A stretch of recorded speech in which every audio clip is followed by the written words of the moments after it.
क्या हाल है भाई लोग, welcome back to the channel. और इस वीडियो में हम लोग बात करने जा रहे हैं रेवन कॉइन की, क्योंकि मुझे लगता है काफ़ी पोटेंशियल कॉइन है। स्पेशली क्योंकि हम लोग जब बात कर रहे हैं टोकनाइजेशन की, जो रियल वर्ल्ड एसेट्स हैं उनकी टोकनाइजेशन की बात कर रहे हैं। और रेवन कॉइन एक ऐसा प्लेटफॉर्म है जो एसेट्स को टोकनाइज किया जा सकता है, जस्ट लाइक बिटकॉइन। जी हाँ, ये कॉइन जो है बिटकॉइन का फोक है। और आप ये देखो कि बिटकॉइन और रेवन कॉइन में बहुत ज़्यादा सिमिलैरिटीज़ हैं। तो क्या सिमिलरिटीज हैं उसके बारे में बात करेंगे, और कैसे कौन कौन सी एसेट्स टोकनाइज किया जा सकता है और आपको इस पे ध्यान देना चाहिए या नहीं, प्रोजेक्ट पे कौन कौन इन्वॉल्व है उसके बारे में बात करेंगे। तो काफ़ी इंपॉर्टेंट वीडियो है। Now before we go ahead again, ये कोई फाइनेंशियल एडवाइस तो है नहीं, इन्वेस्टमेंट एडवाइस तो है नहीं। और स्टार्ट करते हैं मार्केट से, फिर आएंगे प्रोजेक्ट पे और वाइट पेपर पे कि क्या कर रहे हैं। और बाय द वे, ये कोई आईसीओज नहीं था, ये कम्युनिटी ड्रिवन कॉइन है, जस्ट लाइक बिटकॉइन। जिसे मैंने बताया, बिटकॉइन और रेवन कॉइन में बहुत सिमिलरिटी है। बिटकॉइन का कभी आईसीओ नहीं हुआ, रेवन कॉइन कभी आईसीओ नहीं हुआ था। मार्केट पे देखते हैं कि मार्केट चल क्या रहा है। तो इनका जो टोटल सप्लाई है कॉइन्स का, 21 बिलियंस का टोटल सप्लाई है कॉइन का। करंट मार्केट रेट है 0.06 cents. Okay, total market cap है 195 मिलियन और रैंक 36। इनका ऑल टाइम हाई था जो अभी चल रहा है फिलहाल, तो ऑलमोस्ट ऑल टाइम हाई पे है। इनफैक्ट पिछले एक महीने में 244% ग्रो कर चुका है। तो आई एम नॉट श्योर कि ये राइट टाइम होगा एंट्री मारने के लिए इस कॉइन में, but in the long term इसका काफ़ी पोटेंशियल दिखाई दे रहा है। तो इसके लिए मैंने एक छोटा सा पावर पॉइंट बनाया है जो मैं आपको दिखाना चाहूँगा। तो रेवन कॉइन, जैसे कि मैंने बताया, bitcoin is a great project, लेकिन उसकी बिटकॉइन की एक लिमिटेशन है। बिटकॉइन में लोग peer to peer cash transfer कर सकते हैं, मनी ट्रांसफर कर सकते हैं। जब एसेट्स की ट्रांसफर की बात आती है, एसेट्स जैसे प्रॉपर्टीज या शेयर्स या फिजिकल आर्ट की ओनरशिप, आप ट्रांसफर नहीं कर सकते हो बिटकॉइन में। तो वहीं पे काम आता है रेवन कॉइन।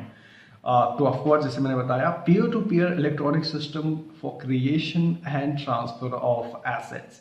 ओके, सो जिसमें बताया काफी सिमिलरिटीज हैं रेवन कॉइन में और बिटकॉइन में। So for example, bitcoin 21 millions है, रेवन कॉइन 21 बिलियंस है।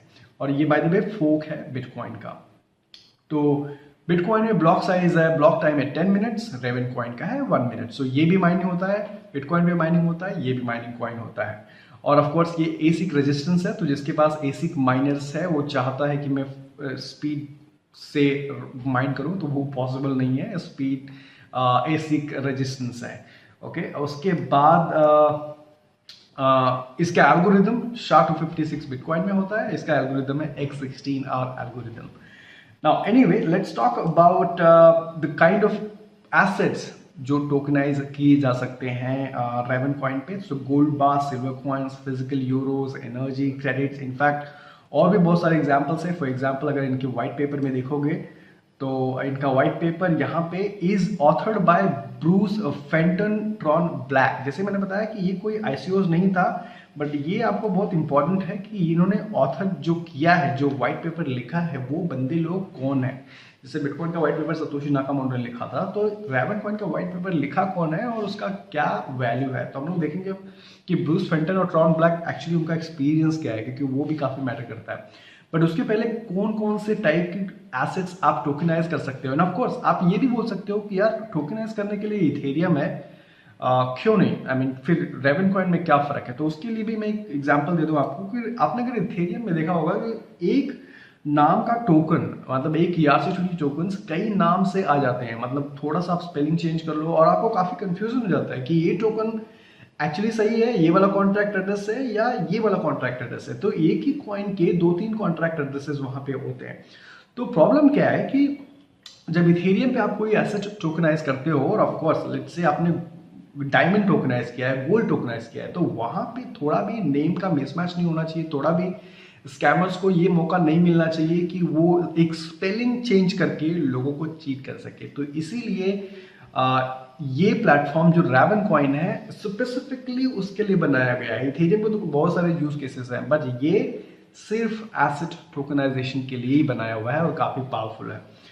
तो let's go ahead and find out कि कौन कौन से एसेट्स टोकनाइज किए जा सकते हैं, जैसे गोल्ड बार, silver coins, physical euros, land deeds.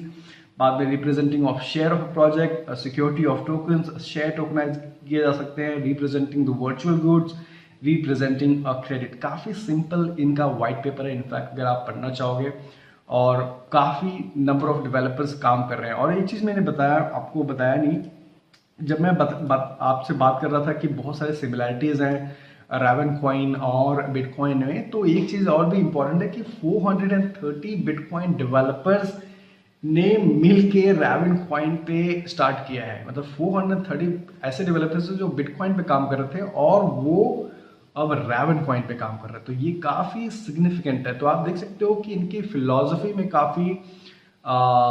काफ़ी सिमिलैरिटीज़ हैं, you know.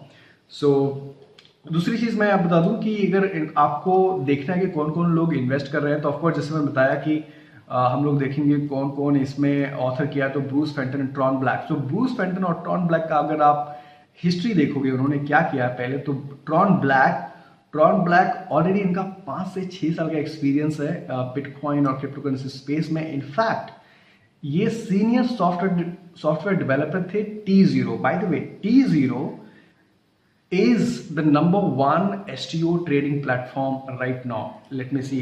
This is the one. Okay, the global leader in blockchain innovation for the capital market start trading. T0 already एक बहुत बड़ा प्लेटफॉर्म है जो सिक्योरिटी टोकन्स ट्रेड करता है। तो ये जो ऑथर हैं ये ट्रॉन ब्लैक वाइट पेपर के, तो ऑलरेडी यहाँ पे भी ये लोग पार्टिसिपेट कर चुके हैं। दूसरी चीज, जो दूसरे ऑथर हैं ब्रूस फेंटन का एक्सपीरियंस काफ़ी बड़ा है। ये इनफैक्ट एक टाइम पे वाइस प्रेसिडेंट थे मॉर्गन स्टैनली का। तो इनका काफ़ी मॉर्गन स्टैनली ऑलरेडी एक बहुत बड़ी बैंक है और उसका वाइस प्रेसिडेंट होना is a very big thing, right.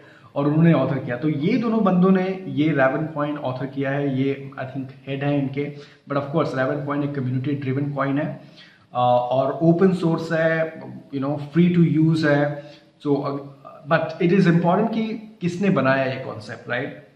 दूसरा चीज ये कि जो इनके अभी रिसेंटली एक न्यूज आया था जिसमें एक न्यूज आया था कि Overstock CEO puts millions of dollars into an unknown coin, और पता नहीं था कि कौन से कॉइन में ओवरस्टॉक के सीईओ ने डाला। बाय द वे, ओवरस्टॉक अगर आपको पता नहीं है तो ओवरस्टॉक बेसिकली एक मार्केट प्लेस है जहां पे ये Overstock is the first marketplace I think जो बिटकॉइन और क्रिप्टोकरेंसीज एक्सेप्ट करता है एज अ पेमेंट। सो जो ओवरस्टॉक के सीईओ हैं, जो ऑलरेडी काफ़ी इनका नाम है, इनका नाम बाइन नाम है शायद, पैट्रिक बायन ने भी ये क्रिप्टो में इन्वेस्ट किया है मिलियंस ऑफ डॉलर। और ये आप देख सकते हो एक इंटरव्यू में जिसमें बिजनेस इनसाइडर करके एक साइट है जहाँ पे इनका इंटरव्यू हुआ था, और वहाँ पे उन्होंने बोला कि जो सीईओ ने खुद ने बोला है कि रावन कॉइन में इन्होंने मिलियंस ऑफ डॉलर्स इन्वेस्टमेंट किया है। तो ओवरऑल ये काफ़ी प्रोजेक्ट स्ट्रांग है और बहुत तेज़ी से, आई मीन लास्ट ईयर ये स्टार्ट हुआ ट्रेडिंग करना और ऑलरेडी कॉइन मार्केट पे नंबर 36 पे आ गया है। और इनका टाइमिंग बहुत सही है, मेरे ख्याल से सबसे बेस्ट वही बात है कि इनका टाइमिंग बहुत सही है। हम लोग आज उस फेज में हैं जहाँ पे लोग जो एसेट्स है वो ब्लॉकचेन पे रखना चाहते हैं, और रावन कॉइन एक आइडियल प्लेटफॉर्म हो जाता है उनको एसेट्स टोकनाइज करने के लिए, स्पेशली उनके team, because it is open source, you know, because इन्होंने कोई ICOs नहीं किया था। तो काफ़ी कुछ इनके फंडामेंटल्स बिटकॉइन से मिलते हैं। सिर्फ फर्क इतना है कि bitcoin was a peer to peer electronic cash system और ये peer to peer electronic asset transfer system. So काफ़ी इंटरेस्टिंग है, let me know. I thought let me cover this because this is important project. आप बताना कि आपको कैसा लगा in the comment box, and thank you so much for watching. Please like दबा देना, शेयर कर देना, सब्सक्राइब कर देना अगर नए हो तो। See you next time, take care, bye bye.